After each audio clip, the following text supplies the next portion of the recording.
ஓம் சாய்ராம். ஸ்ரீ சாயி சச்சரிதம் அத்தியாயம் 50. 1. காக்கா சாஹேப் தீக்ஷித். 2. ஸ்ரீ தேம்பே சுவாமி. 3. பாலராம் துரந்தர் ஆகியோரின் கதைகள். சச்சரிதம் மூல நூலில் 50வது அத்தியாயத்தின் மையப்பொருள் 39ஆம் அத்தியாயத்தில் உள்ள அதே மையப்பொருளை பற்றியது. ஆதலால் இந்த அத்தியாயத்துடனேயே இணைக்கப்பட்டிருக்கிறது. இப்போது 51வது அத்தியாயம் இங்கே 50ஆம் அத்தியாயமாக எடுத்துக்கொள்ளப்படுகிறது. இந்த அத்தியாயம் காக்கா சாஹேப் தீக்ஷித், ஸ்ரீ தேம்பே சுவாமி, 3 பாலாராம் துரந்தர் ஆகியோரின் கதைகளை கூறுகிறது. முன்னுரை. பக்தர்களின் மூலாதாரமும் சத்குருவும் கீதையை விளக்குபவரும் நமக்கு எல்லா ஆற்றல்களையும் கொடுப்பவருமான சாயிக்கு ஜெயம் உண்டாகட்டும். ஓ சாயி, எங்களுக்கு அனுகூலம் செய்து ஆசீர்வதியுங்கள். மலையகிரியில் வளரும் சந்தன மரங்கள் உஷ்ணத்தை போக்குகின்றன. மேகங்கள் மழை நீரை பொழிந்து மக்களை குளிர்வித்து புத்துணர்வு ஊட்டுகின்றன. வசந்த காலத்தில் மலர்கள் மலர்ந்து அவைகளால் நாம் கடவுளை வழிபட வகை செய்கின்றன. அதுபோலவே சாய் பாபாவின் கதைகள் பயில்வோருக்கு சாந்தியையும் சௌகரியத்தையும் அளிக்க முன்வருகின்றன. பாபாவின் கதைகளை எடுத்து கூறுவோர், அதை கேட்போர் இருபாலரும் மற்றும் முன்னவர்களின் வாக்கும் பின்னவர்களின் காதுகளும் ஆசீர்வதிக்கப்பட்டு புனிதம் அடைகின்றன. நூற்றுக்கணக்கான பயிற்சிகளையும் செயல்முறைகளையும் நாம் கடைபிடித்தும் ஒரு சத்குரு அவர்தம் அருளால் நம்மை ஆசீர்வதித்தாலன்றி நாம் ஆன்மீக லட்சியத்தை அடைய மாட்டோம். இந்த வாக்கிற்கு எடுத்துக்காட்டாக பின்வரும் கதையினை கேளுங்கள். காக்கா சாஹேப் தீக்ஷித் 1864 முதல் 1926 வரை. ஹரி சீதாராம் என்னும் காக்கா சாஹேப் தீக்ஷித் 1864 வத்நாகர நகர் காண்ட்வாவில் மத்திய மாகாணம் பிராமண குடும்பத்தில் அவதரித்தார். அவர் ஆரம்ப கல்வி காண்ட்வா, கிங்கான்காட் என்னும் ஊர்களிலும் நடுத்தர கல்வி நாக்பூரிலும் பயின்றார். மேற்படிப்புக்காக பம்பாய் வந்து வில்சன் கல்லூரியில் முதலிலும் பின்னர் எல்பின்ஸ்டன் கல்லூரியிலும் பயின்றார். 1883 பட்டம் பெற்ற பிறகு அவர் LLBயிலும் வக்கீல் பரீட்சையிலும் தேறி அரசு தரப்பு வக்கீல்களின் லிட்டில் அண்ட் கம்பெனி என்ற நிறுவனத்தில் பணியாற்றிவிட்டு சிறிது காலத்திற்கு பின் தாமே சொந்தமாக வழக்குரை அறிஞர்கள் நிறுவனத்தை தொடங்கினார். 1909ஆம் ஆண்டுக்கு முன்னர் சாய்பாபாவின் பெயர் காக்கா சாஹேப் தீக்ஷித்துக்கு தெரியாமல் இருந்தது. ஆனால் அதற்கு பின் அவர் பாபாவின் ஒரு பெரும் பக்தராக ஆனார். லோனாவாலாவில் தங்கியிருந்தபோது தனது பழைய நண்பரான நானா சாஹேப் சாந்தோர்கரை சந்திக்க நேர்ந்தது. பல விஷயங்களை பற்றி பேசுவதில் இருவரும் சிறிது நேரத்தை செலவழித்தனர். காக்கா சாஹேப் தாம் லண்டனில் ஒரு ட்ரெயினில் போய்க் கொண்டிருக்கும் போது எங்கனம் ஒரு விபத்து நேரிட்டு தனது பாதம் நழுவி காயமடைந்தார் என்று அவருக்கு விளக்கினார். நூற்றுக்கணக்கான சிகிச்சைகள் செய்தும் எதுவும் அவருக்கு பலனை அளிக்கவில்லை. நானா சாஹேப் அவரிடம் அவர்தம் காலின் ஊனத்தையும் வலியையும் நீக்கிக் கொள்ள விரும்பினால் தனது சத்குரு சாய்பாபாவிடம் செல்ல வேண்டும் என்றார். மேலும் சாய்பாபாவை பற்றிய முழு விவரத்தையும் அவர் காக்காவுக்கு கொடுத்து சாய்பாபாவின் மகா வாக்கியமான எனது மக்களை நெடுந்தொலைவில் இருந்தும் 7 கடலுக்கு அப்பால் இருந்தும் கூட குருவியின் காலில் நூலை கட்டி இழுப்பதைப் போன்று இழுக்கிறேன் என்பதை கூறினார். பாபாவின் ஆளாய் இல்லாவிடில் அவர் பாபாவால் கவரப்பட மாட்டார் என்பதையும் தரிசனம் அளிக்கப்பட மாட்டார் என்பதையும் அவர் தெளிவாக்கினார். இவைகளையெல்லாம் கேட்க காக்கா சாஹேப்புக்கு மகிழ்வு உண்டாயிற்று.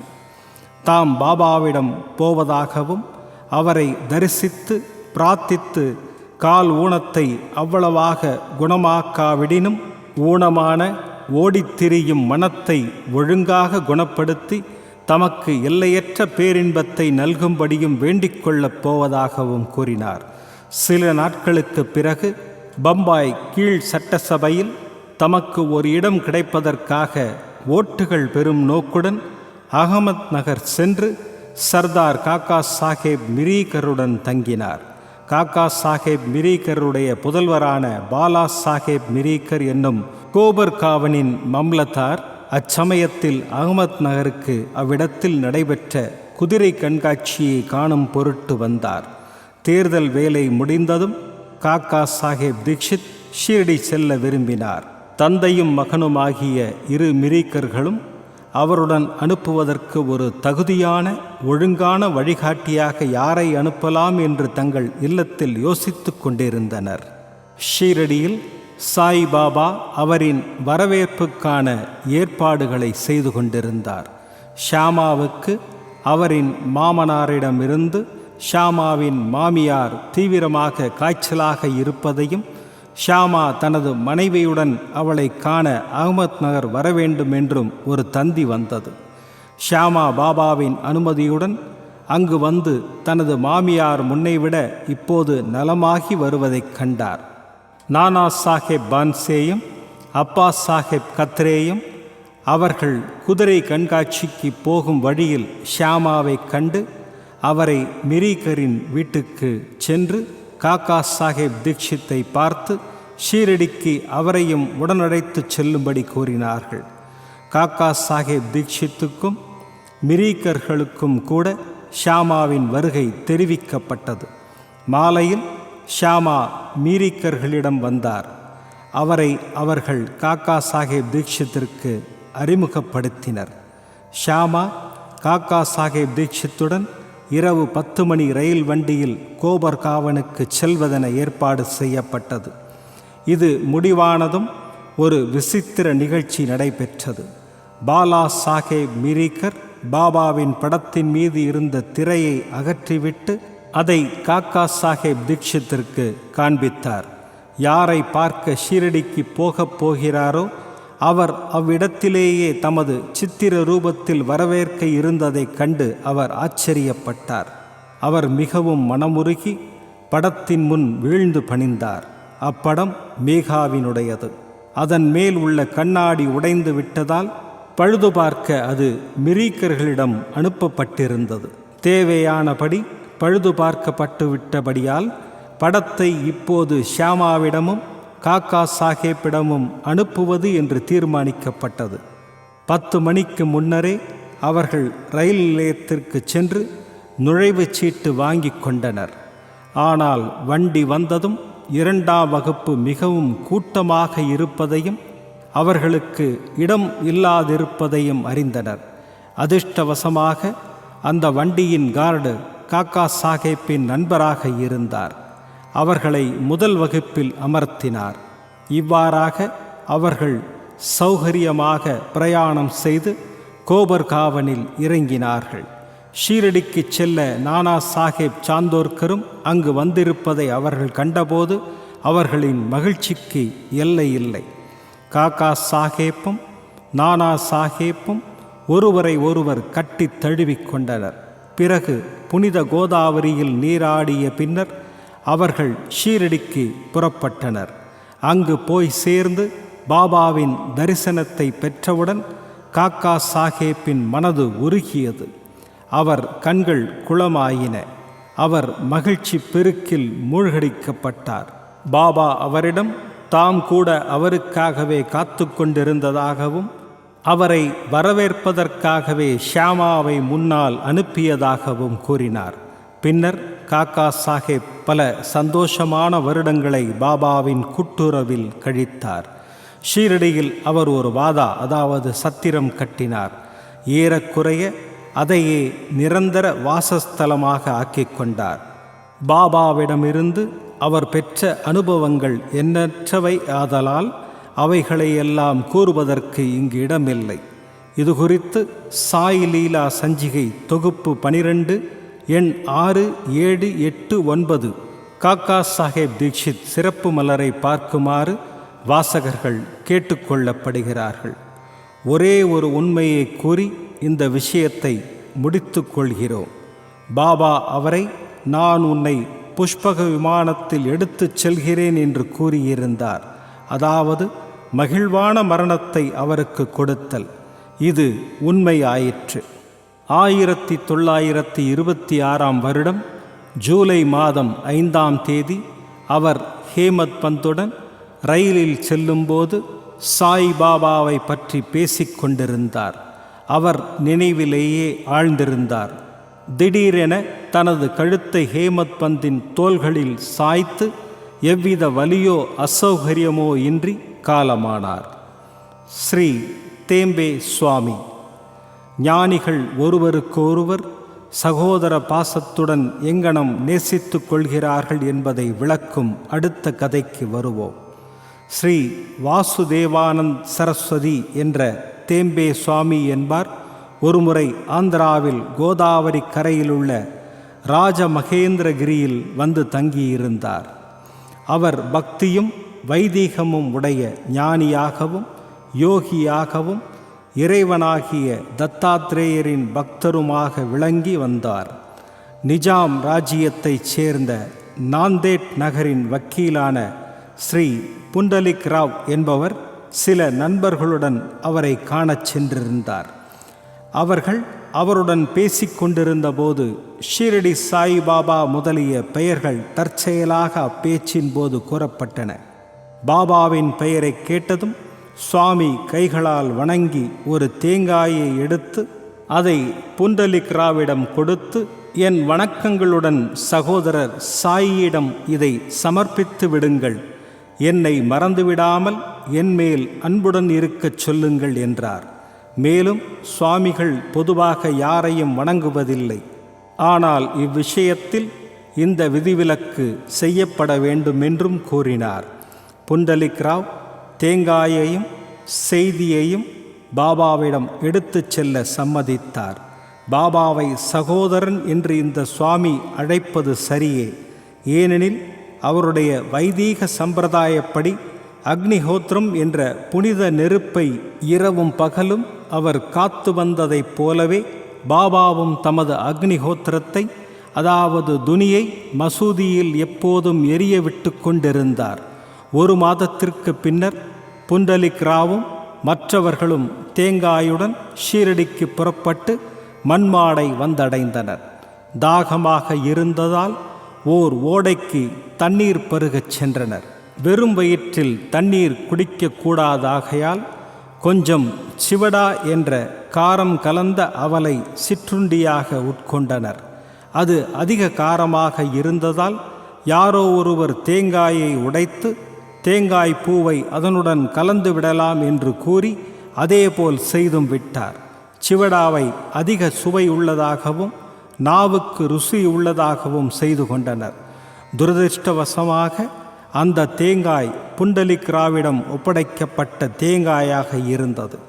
அவர்கள் ஷீரடியை நெருங்கியதும் புண்டலிக் ராவ் தம்மிடம் ஒப்படைக்கப்பட்ட பொருளாகிய தேங்காய் உடைக்கப்பட்டு உபயோகப்படுத்தப்பட்டு விட்டது என்பதை வெகு வருத்தத்துடன் அறிந்தார்.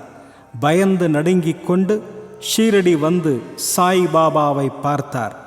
பாபா முன்னமையே தேம்பே சுவாமி தேங்காய் அனுப்பியுள்ள கம்பியில்லா தந்தியின் செய்தியை பெற்றுவிட்டார்.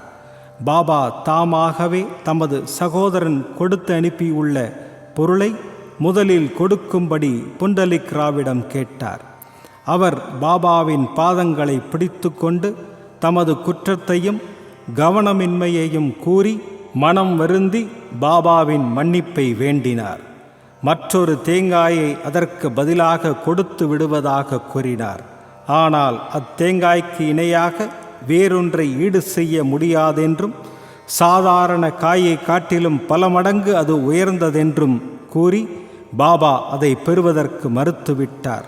மேலும் பாபா கூறினார், இனிமேல் இவ்விஷயத்தை பற்றி நீ கவலை கொள்ள தேவையில்லை. எனது விருப்பத்தின் காரணமாகவே தேங்காய் உன்னிடம் ஒப்படைக்கப்பட்டு முடிவில் உடைக்கப்பட்டும் விட்டது. செயல்களின் கர்த்தாவாக உன்னையே ஏன் நீ ஆக்கிக் கொள்கிறாய்? நற்கருமங்களையோ அல்லது தீய செயல்களையோ செய்யும் கர்த்தாவாக உன்னை நீயே எண்ணிக்கொள்ளும் உணர்வை அனுமதிக்காதே. எல்லாவற்றிலும் முழுமையாக அகங்காரமற்று இரு. அதனால் உனது ஆன்மீக முன்னேற்றம் துரிதமடையும் என்றார். எத்தகைய அழகிய ஆன்மீக போதனையை இந்நிகழ்ச்சியின் மூலம் பாபா உணர்த்தியிருக்கிறார். பாலாராம் துரந்தர் 1878 முதல் 1925 வரை. பாலாராம் துரந்தர் பம்பாய் சாந்தா குரூஸை சேர்ந்த பதாரே பிரபு இனத்தைச் சேர்ந்தவர். அவர் பம்பாய் ஹைகோர்ட்டின் வக்கீலாகவும் சிறிது காலம் பம்பாய் அரசாங்க சட்டப்பள்ளியின் லா ஸ்கூல் தலைவராகவும் பணியாற்றினார். துரந்தர் குடும்பம் முழுவதுமே தெய்வ பக்தியும் மத உணர்வும் கொண்டது. பாலாராம் தமது இனத்தாருக்கு சேவை செய்தார். அதை பற்றி ஒரு கட்டுரை எழுதி அதை பதிப்பித்தார். பின்னர் அவர் ஆன்மீக மத விஷயங்களுக்கு திரும்பினார். கீதையையும் அதற்கான வியாக்கியானமான ஞானேஸ்வரியையும் மற்ற தத்துவ நூல்களையும் நுண்ணியல் கோட்பாட்டு நூல்களையும் ஆழ்ந்து படித்தார். அவர் பண்டரிபுரத்து விட்டோபாவின் பக்தர். பாபாவுடன் 1912 தொடர்பு கொண்டார். அதற்கு 6 மாதங்களுக்கு முன் பாபுல்ஜி, வாமன்ராவ் என்ற அவரின் 2 சகோதரர்களும் ஷீரடிக்கு வந்து பாபாவின் தரிசனத்தை பெற்றனர். வீடு திரும்பி அவர்களின் இனிய அனுபவங்களை பாலாராமுக்கும் குடும்பத்தினருக்கும் எடுத்துரைத்தனர். அதன் பின்னர் அவர்கள் எல்லோரும் சாய்பாபாவை தரிசிக்க தீர்மானித்தார்கள். அவர்கள் ஷீரடிக்கு வரும் முன்னரே பாபா வெளிப்படையாக, இன்று எனது தர்பாரைச் சேர்ந்த பெரும்பாலோர் வருகின்றார்கள் என உரைத்தார். துரந்தர் சகோதரர்கள் முன்கூட்டியே செய்தி ஏதும் அனுப்பவில்லையாததால் மற்றவர்களிடமிருந்து பாபா கூறிய இக்குறிப்பை கேட்டு ஆச்சரியமடைந்தனர். மற்றவர்கள் எல்லோரும் பாபாவின் முன் வீழ்ந்து வணங்கி அவருடன் உரையாடி கொண்டிருந்தனர். பாபா அவர்களிடம், நான் முன்னரே குறிப்பிட்ட எனது தர்பார் மக்கள் இவர்களே என்று கூறி துரந்தர் சகோதரர்களிடம், கடந்த 60 தலைமுறைகளாக நாம் ஒருவரோடொருவர் உறவு பூண்டு இருக்கிறோம் என்றார். அச்சகோதரர்கள் எல்லோரும் எளிமையுடனும் பணிவுடனும் உற்று பார்த்த வண்ணம் நின்றிருந்தனர். கண்ணீர், தொண்டை அடைத்தல், மயிர் கூச்செறிதல் முதலான எல்லா சத்துவ உணர்வுகளும் அவர்களை உருக்கின. அவர்கள் எல்லோரும் மகிழ்ச்சி அடைந்தனர். பின்னர் அவர்கள் தங்கள் இருப்பிடத்திற்கு சென்று உணவு உட்கொண்டு சிறிது களைப்பாறிவிட்டு மீண்டும் மசூதிக்கு வந்தனர். பாபாவுக்கு பாலாராம் அமர்ந்து அவரது கால்களை பிடித்துவிட்டு கொண்டிருந்தார். சில்லும் என்ற மட்குழாயில் புகைப்பிடித்து கொண்டிருந்த பாபா அதை அவரிடம் நீட்டி புகைப்பிடிக்குமாறு அழைத்தார். புகைப்பிடித்து வழக்கமில்லை எனினும் பாலாராம் அக்குழாயை வாங்கி கொண்டு பெரும் சிரமத்துடன் புகைப்பிடித்துவிட்டு பக்தியுடன் வணங்கி அதை திருப்பி அளித்தார். பாலாராமுக்கு இதுவே மிக மிக புனிதமான நேரம். 6 ஆண்டுகளாக அவர் ஆஸ்துமாவால் கஷ்டப்பட்டு கொண்டிருந்தார். இப்புகை அவரை முழுவதுமாக குணப்படுத்தியதுடன் மீண்டும் அவ்வியாதிக்கு உட்படுத்தவே இல்லை. 6 ஆண்டுகளுக்கு பின் ஒரு குறிப்பிட்ட தினத்தில் மீண்டும் அவருக்கு ஆஸ்துமாவின் தாக்குதல் நேரிட்டது. இது பாபா மகா சமாதி அடைந்த அதே நேரமாகும். அவர் சென்றிருந்த தினம் வியாழக்கிழமை ஆததால் துரந்தர் நண்பர்கள் சாவடி ஊர்வலத்தை அன்று இரவு கண்டுகளிக்கும் நல்லதிர்ஷ்டம் பெற்றிருந்தனர். சாவடியில் ஆரத்தி நிகழ்ச்சியின் போது பாலாராம் பாபாவின் முகத்தில் பாண்டுரங்கரின் ஜோதியை கண்டார். மறுநாள் காலை காக்கட் ஆரத்தியின் போதும் அதே அபூர்வ நிகழ்ச்சியை, அதாவது அவரின் அன்புக்குரிய தெய்வமான பாண்டுரங்கரின் ஜோதி பாபாவின் முகத்தில் ஒளிர்ந்ததைக் கண்டார். பாலாராம் துரந்தர் மராத்தியில் மகாராஷ்டிர ஞானி துகாராமின் வாழ்க்கை சரிதத்தை எழுதினார். ஆனால் அதன் பதிப்பை காண அவர் உயிருடன் இருக்கவில்லை. பின்னர் 1928 அவரது சகோதரர்களால் பிரசுரிக்கப்பட்டது. பாலாராமின் வாழ்க்கையை பற்றி கொடுக்கப்பட்டுள்ள ஒரு சிறு குறிப்பு அந்நூலின் ஆரம்பத்தில் உள்ளது. பாலாராமை பற்றிய மேற்கூறிய தகவல் அதில் முழுவதுமாக உறுதி செய்யப்பட்டிருக்கின்றது. அதாவது அந்த புத்தகத்தின் 6ஆம் பக்கத்தில் காண்க. ஸ்ரீ சாயியை பணிக, அனைவர்க்கும் சாந்தி நிலவட்டும். விதம் விதமான பக்தி நிகழ்ச்சிகளை உங்களுக்காக தந்து கொண்டிருக்கிறது உங்கள் கோபுரம் டிவி. உங்களுக்கு பிடித்த நிகழ்ச்சிகளை லைக் செய்யுங்கள், உங்களுக்கு பிடித்த மாணவர்களுக்கு ஷேர் செய்யுங்கள். மேலும் சப்ஸ்கிரைப் செய்வதோடு மட்டுமல்லாது அருகில் இருக்கும் பெல் பட்டனை கிளிக் செய்து கோபுரம் டிவி நிகழ்ச்சிகளை உடனுக்குடன் தெரிந்து கொள்ளுங்கள். மற்றும் ஒரு மகிழ்ச்சியான செய்தி, கோபுரம் டிவி ஆப்பை கூகுள் பிளே ஸ்டோரில் ஃப்ரீ டவுன்லோட் செய்து கோபுரம் டிவி நிகழ்ச்சிகளை தொடர்ந்து கண்டுகளியுங்கள், பாருங்கள், ரசியுங்கள், பரவசமடையுங்கள். gopuramtv.com. பக்தி பக்திமயம்.